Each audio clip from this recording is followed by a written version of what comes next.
ನೋಡಿ, ನಾನು ಪಾರ್ಟಿಯ ಸಿದ್ಧಾಂತವನ್ನು ಗೌರವಿಸ್ಕೊಂಡು, ಅದು ವಿಶೇಷವಾಗಿ ಮೋದಿಯವರು ನಮ್ಮ ಐಕನ್, ಈ ದೇಶವನ್ನು ಮುನ್ನಡೆಸ್ತಾ ಇರ್ತಕ್ಕಂಥ ಸನ್ಮಾನ್ ನರೇಂದ್ರ ಮೋದಿಜಿಯವರು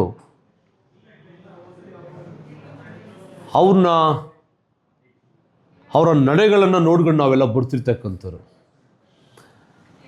ರಾಜಕೀಯ ಉದ್ದೇಶಕ್ಕಾಗಿ ಯಾವುದೋ ಒತ್ತಡಕ್ಕೆ ಮಣಿದು ಪಾರ್ಟಿಯಿಂದ ತೆಗೆದ್ರೆ ನನ್ನ ಮನಸ್ಸಲ್ಲಿರ್ತಕ್ಕಂಥ ಮೋದಿಜಿಯವ್ರ ಮೇಲೆ ಇಟ್ಟಿರ್ತಕ್ಕಂಥ ಗೌರವ, ಭಾರತೀಯ ಜನತಾ ಪಾರ್ಟಿಯ ಮೇಲೆ ಇಟ್ಟಿರ್ತಕ್ಕಂಥ ಗೌರವ ನನ್ನ ಮನಸ್ಸಿಂದ ಹೋಗ್ತದ. ಅದು ನನ್ನ ಮನಸ್ಸಲ್ಲಿರ್ತಕ್ಕಂಥ, ನನ್ನ ಹೃದಯದಲ್ಲಿ ಇರ್ತಕ್ಕಂಥದ್ದು. ನಾವು ಭಾರತೀಯ ಜನತಾ ಪಾರ್ಟಿಯನ್ನು ನಮ್ಮ ತಾಯಿ ಅಂತೇಳಿ ನಾವು ಗೌರವಿಸ್ತಕ್ಕಂಥವ್ರು. ಯಾವುದೇ ಒತ್ತಡಕ್ಕೆ ಮಣಿದು ತೆಗೆದಿರ್ಬೋದು. ಸೆಕ್ಷನ್ 25 ಪ್ರಕಾರ ಓದ್ಕೊಳ್ಬೇಕೆಲ್ಲ ಕೂಡ. ತಾವು ಕೂಡ ಬೈಲ ನೋಡ್ಬೋದು, ಭಾರತೀಯ ಜನತಾ ಪಾರ್ಟಿಯ ಬೈಲ ಒಂದ್ಸರಿ ನೋಡಬೇಕು. ನಾನು ಅವ್ರಿಗೆ ಹೇಳೋ ಅಷ್ಟು ದೊಡ್ಡವನಲ್ಲ, ಆದರೂ ಕೂಡ ಕಾನೂನು ಎಲ್ಲರಿಗೂ ಒಂದೇ ಅಲ್ಲ. ಸಾಮಾನ್ಯ ಕಾರ್ಯಕರ್ತನಿಗೂ ಒಂದೇ ಬೈಲ ಇರ್ತಕ್ಕಂಥ ಭಾರತೀಯ ಜನತಾ ಪಾರ್ಟಿಯಲ್ಲಿ. ಶಿಸ್ತು ಕಮಿಟಿ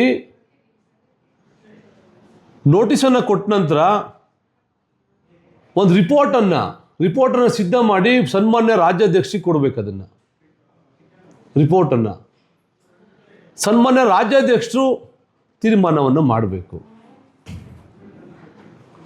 ಶಿಸ್ತು ಕಮಿಟಿಯ ಅಧ್ಯಕ್ಷರು ಪಾಪ ಅದನ್ನೊಂದ್ಸರಿ ಓದಿರಲಿಲ್ಲ ಅನಿಸುತ್ತೆ. ಅವರು ಓದಿರಲಿಲ್ಲ ಅನಿಸ್ತದೆ. ಅವ್ರ ಪಾಪ ಮಾಡಿದ್ದಾರೆ. ಹನುಮಣ್ಣವ್ರನ್ನ ತೆಗೆದಿದ್ದಾರೆ. ಒಬ್ಬ ಮಾಜಿ ನಿಕಟಪೂರ್ವ ಗ್ರಾಮಾಂತರ ಮಂಡಲ ಅಧ್ಯಕ್ಷನ ತೆಗಿಬೇಕಾದ್ರೆ ಸೆಕ್ಷನ್ 25 ಪ್ರಕಾರ ಅವರು ಜಿಲ್ಲೆಯ ಶಿಸ್ತು ಕಮಿಟಿಗೆ ದೂರನ್ನು ಕೊಡಬೇಕು. ಜಿಲ್ಲೆಯಲ್ಲಿರ್ತಕ್ಕಂಥ ಶಿಸ್ತು ಕಮಿಟಿ ಅವ್ರಿಗೆ ನೋಟಿಸನ್ನು ಕೊಟ್ಟು ಆ ರಿಪೋರ್ಟನ್ನು ಜಿಲ್ಲಾಧ್ಯಕ್ಷರಿಗೆ ಕೊಡಬೇಕು. ಹನುಮಣ್ಣವ್ರದ್ದು ಪಾಪ ಒಂದು 5-10 ವರ್ಷಗಳ ಕಾಲ ಗ್ರಾಮಾಂತರ ಮಂಡಲ ಅಧ್ಯಕ್ಷರು ಆಕ್ಟಿವ್ ಆಗಿರಲಿಲ್ಲ. ಬಹುಶಃ ಅದಕ್ಕೆ ಆ ಬೈಲ ಓದ್ಕೊಂಡಿಲ್ಲ ಅನ್ನಿಸ್ತದೆ. ಅವರು ಬೈಲ ಓದ್ಕೊಳ್ಬೇಕು. ಬೈಲ ಒಂದು ಸಂವಿಧಾನ ಇದ್ದಂಗೆ. ಒಂದು ಪಾರ್ಟಿಗೆ ಬೈಲ ಒಂದು ಸಂವಿಧಾನ. ಪಾರ್ಟಿಯಲ್ಲಿರ್ತಕ್ಕಂಥವ್ರು ಜವಾಬ್ದಾರಿಗಳನ್ನ ಇಟ್ಕೊಂಡಿರ್ತಕ್ಕಂಥವ್ರು ಬೈಲ ಕಾಪಿಯನ್ನು ತಗೊಂಡು ಓದಬೇಕು. ಯಾರ ಒತ್ತಡಕ್ಕೆ ಮಣಿದು ಏಕಾಏಕಿ ತೆಗಿರ್ತಕ್ಕಂಥದ್ದಲ್ಲ. ಇತ್ತೀಚಿನ ದಿನಗಳಲ್ಲಿ ಭಾರತೀಯ ಜನತಾ ಪಾರ್ಟಿಯಲ್ಲಿ ಹಣ ಇದ್ದವ್ರಿಗೆ, ತೋಳ್ಬಳ ಇದ್ದವ್ರಿಗೆ ಮಾಡ್ತಕ್ಕಂಥದ್ದನ್ನ ನೋಡ್ತಾ ಇದ್ದೀವಿ. ನಾವು ಭಾರತೀಯ ಜನತಾ ಪಾರ್ಟಿಯ ಸಿದ್ಧಾಂತ ಇಟ್ಕೊಂಡಿರ್ತಕ್ಕಂಥದ್ದು ಈ ದೇಶದ ಅಭಿವೃದ್ಧಿಗೆ, ಈ ದೇಶದ ಧರ್ಮವನ್ನು ಕಾಪಾಡಲಿಕ್ಕೆ, ಈ ದೇಶದ ಕಟ್ಟಕಡೆಯ ವ್ಯಕ್ತಿ ಕೂಡ ಸಮಾನವಾಗಿ ಬದುಕಬೇಕು ಅಂತೇಳಿ ಭಾರತೀಯ ಜನತಾ ಪಾರ್ಟಿ ನಮ್ಗೆ ಹೇಳ್ಕೊಟ್ಟಿರ್ತಕ್ಕಂಥ ಸತ್ವ ಸಿದ್ಧಾಂತಗಳು. ಅದು ಇವತ್ತಿನ ಕಾಲಘಟ್ಟದಲ್ಲಿ ನೋಡ್ತಾ ಇದ್ದೀವಿ ನಾವು. ಯಾರೋ ಒಬ್ರಿಗೋಸ್ಕರವಾಗಿ, ಒಂದು ಕುಟುಂಬಕ್ಕೋಸ್ಕರವಾಗಿ ಪಾರ್ಟಿಯನ್ನು ಬಳಕೆ ಮಾಡ್ತಾ ಇರ್ತಕ್ಕಂಥದ್ದು ಭಾಳ ನೋವಾಗ್ತದೆ. ಆದರೆ ನಮ್ಗೆ ಹೈಕಮಾಂಡ್ ಮೇಲೆ ನಂಬಿಕೆ ಇದೆ. ಹೈಕಮಾಂಡ್ ಮೇಲೆ ನಂಬಿಕೆ ಇದೆ. ಕಾರ್ಯಕರ್ತರನ್ನು ಕೂಡ ನಿಜವಾಗಿ ಏನೇನಾಗಿದೆ ಅಂತಕ್ಕಂಥದ್ದು ಕೂಡ ಅಧ್ಯಯನ ನಡೆಸ್ತಾರೆ. ನ್ಯಾಯ ಸಿಗ್ತದೆ ಅಂತಕ್ಕಂಥದ್ದನ್ನು ನಾವು ಇನ್ನೂ ಹೈಕಮಾಂಡ್ ಮೇಲೆ ಸಂಪೂರ್ಣವಾದ ನಂಬಿಕೆನ ಇಟ್ಕೊಂಡಿದ್ದೀವಿ ನಾವು. ಅದರ ಅಂಗವಾಗಿಯೇ ಯಾರ್ಯಾರು ಪ್ರಭಾವವನ್ನು ಬೀರ್ತಾ ಇದ್ರು ಅವರು ಕೂಡ ನೋಟಿಸ್ ಕೊಡ್ತಾ ಇದ್ದಾರಲ್ಲ ಇವಾಗ. ಭಾರತೀಯ ಜನತಾ ಪಾರ್ಟಿಯಲ್ಲಿ ಯಾರು ಭಾರತೀಯ ಜನತಾ ಪಾರ್ಟಿಯ ಸಿಂಬಲನ್ನು ಸುಟ್ಟರು,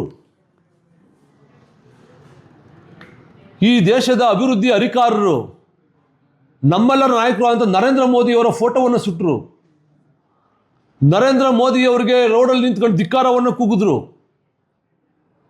ಅವ್ರನ್ನೂ ಮಾಡಬೇಕಲ್ವಾ? ಅವ್ರನ್ನೂ ಮಾಡಬೇಕಲ್ವಾ? ಈ ದೇಶದ ಮಾನ್ಯ ಪ್ರಧಾನಮಂತ್ರಿಗಳನ್ನು ಪ್ರಧಾನಿ ಮಾಡಲಿಕ್ಕೆ ಆಯ್ಕೆಯಾಗಿ ಹೋದಂಥ ಸಂಸದರ ವಿರುದ್ಧ ಧಿಕ್ಕಾರ ಕೂಗಿದ್ರಲ್ಲ, ಅವ್ರನ್ನೂ ಮಾಡಬೇಕಲ್ವಾ?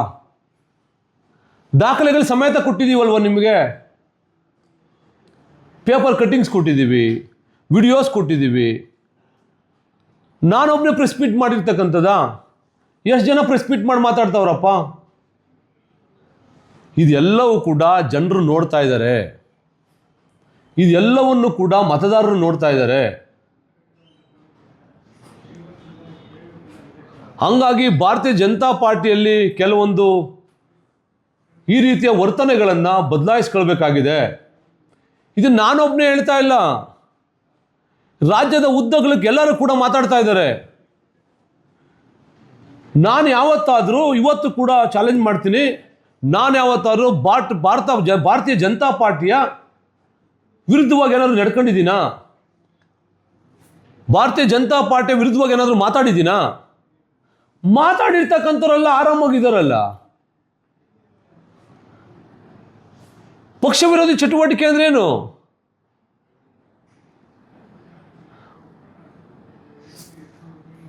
ಮಾಜಿ ಮುಖ್ಯಮಂತ್ರಿಗಳನ್ನು, ಭಾರತೀಯ ಜನತಾ ಪಾರ್ಟಿಯ ಮಾಜಿ ಮುಖ್ಯಮಂತ್ರಿಗಳನ್ನು ಏಕವಚನದಲ್ಲಿ ಮಾತಾಡ್ತಾರಲ್ಲಪ್ಪ. ಕೊಟ್ಟಿದ್ದೀವಿ ನಾವು. ಏಕವಚನದಲ್ಲಿ ಮಾತಾಡಿದಾರ ಇಲ್ಲೋ?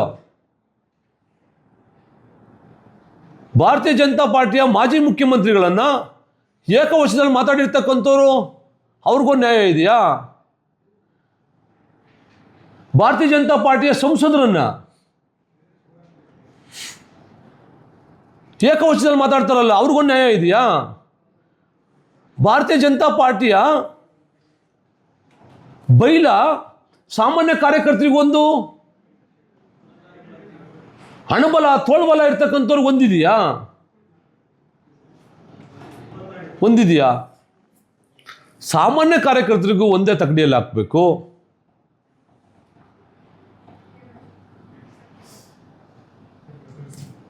ಬೇರೆ ಬೇರೆ ಯಾರಿದ್ದಾರೆ ಅವ್ರನ್ನೂ ಕೂಡ ಒಂದೇ ತಗಡಿಯಲ್ಲಿ ಹಾಕಿ ನೋಡಬೇಕು ಭಾರತೀಯ ಜನತಾ ಪಾರ್ಟಿ. ಮುಂದಿನ ದಿನಗಳಲ್ಲಿ ಸರಿ ಹೋಗ್ತದೆ ಅಂತಕ್ಕಂಥ ವಿಶ್ವಾಸವನ್ನು ಇಟ್ಕೊಂಡಿದ್ದೀವಿ. ಯಾರು ಏನೇ ಹೇಳಿದ್ರು ಕೂಡ ನಾವು ಭಾರತೀಯ ಜನತಾ ಪಾರ್ಟಿಯಲ್ಲಿ ಇರ್ತೀವಿ. ಭಾರತೀಯ ಜನತಾ ಪಾರ್ಟಿಯಲ್ಲಿ ಕೆಲಸ ಮಾಡ್ತಕ್ಕಂಥ ಯಾರು ಕೂಡ ತಪ್ಪಿಸ್ಲಿಕ್ಕೆ ಸಾಧ್ಯ ಇಲ್ಲ. ಭಾರತೀಯ ಜನತಾ ಪಾರ್ಟಿಯ ತತ್ವ ಸಿದ್ಧಾಂತಗಳನ್ನು ಪ್ರಚಾರ ಮಾಡ್ತೀವಿ. ಸನ್ಮಾನ್ಯ ಮೋದಿಯವ್ರನ್ನ ಈ ದೇಶದಲ್ಲಿ ಇನ್ನೊಂದು ಬಾರಿ ಪ್ರಧಾನಿಯನ್ನಾಗಿ ಮಾಡೋದಕ್ಕೆ ನಮ್ಮ ಎಷ್ಟಾಗುತ್ತೋ ಕೈಲಾದ ಸಹಾಯವನ್ನು ಭಾರತೀಯ ಜನತಾ ಪಾರ್ಟಿಯೊಂದಿಗೆ ಇದ್ದು ಕೆಲಸವನ್ನು ಮಾಡ್ತಕ್ಕಂಥ ಕೆಲಸವನ್ನು ಮಾಡ್ತೀವಿ. ನಾವು ಸದಾ ಭಾರತೀಯ ಜನತಾ ಪಾರ್ಟಿಯನ್ನು ಗೌರವಿಸ್ತಕ್ಕಂಥವ್ರು, ಭಾರತೀಯ ಜನತಾ ಪಾರ್ಟಿಲಿ ಇರ್ತೀವಿ ಅಂತಕ್ಕಂಥ ಮಾತನ್ನು ಹೇಳಲಿಕ್ಕೆ ಬಯಸ್ತೀನಿ. ಇನ್ನೊಂದು ಒಕ್ಕಲಿಗರ ಸಂಘ ಕೂಡ ಮಾಡ್ತೀವಿ ಅಂತ ಅವತ್ತು ಹೇಳಿದ್ದಾರೆ. ಉತ್ತರ ಒಕ್ಕಲಿಗರ ಸಂಘಕ್ಕೆ ಪರ್ಯಾಯವಾಗಿ ಇನ್ನೊಂದು ಒಕ್ಕಲಿಗರ ಸಂಘ ಮಾಡ್ತೀವಿ. ನೋಡ್ರಿ, 18 ವರ್ಷದಿಂದ ಈ ತಾಲೂಕಲ್ಲಿ ಒಕ್ಕಲಿಗರ ಸಂಘ ಇತ್ತು. ರಾಜಕೀಯಕ್ಕೋಸ್ಕರವಾಗಿ ಒಕ್ಕಲಿಗರ ಸಂಘ ಮಾಡ್ತೀವಿ ಅಂತಂದರೆ ಯಾರು ತಪ್ಪಿಸೋಕ್ಕಾಗ್ತದ್ರಿ? ಸಮುದಾಯವನ್ನು ಒಡೆದು ಆಳ್ಬೋದು ರಾಜಕೀಯಕ್ಕೋಸ್ಕರವಾಗಿ, ತಮ್ಮ ಸ್ವಂತ ಲಾಭಕ್ಕೋಸ್ಕರವಾಗಿ ಸಮುದಾಯವನ್ನು ಒಡೆದಾಳ್ತಕ್ಕಂಥದ್ದು ಇದೆಯಲ್ಲ. ಜಾತಿಗಳ ನಡುವೆ ಭಿನ್ನಾಭಿಪ್ರಾಯವನ್ನು ಮೂಡಿಸ್ತಕ್ಕಂಥದ್ದಿದೆಯಲ್ಲ, ಯಾರು ಮಾಡ್ತಾವ್ರಪ್ಪ ಇವಾಗ? ಯಾರು ಮಾಡ್ತಿರ್ತಕ್ಕಂಥದ್ದು? ಜನ ನೋಡ್ತಾವ್ರೆಲ್ಲವೂ ಕೂಡ. ಇರ್ತಕ್ಕಂಥ ಒಂದು ಒಕ್ಕಲಿಗರ ಸಂಘಕ್ಕೆ ತಗೊಳ್ಳಿಕ್ಕೆ ಇಷ್ಟು ವರ್ಷ ಬೇಕಾಗಿದೆ ನಮಗೆ. ಜನ ನೋಡ್ತಾ ಇದ್ದಾರೆ, ಎಲ್ಲವೂ ಕೂಡ ನೋಡೋದಿಲ್ವಾ? ನೋಡ್ತಿರ್ತಾರೆ. ಸರಿಯಾದ ಸಂದರ್ಭ ಬರಲಿ ಅಂತ ಕಾಯ್ತಾ ಇದ್ದಾರೆ ಎಲ್ಲವೂ ಕೂಡ.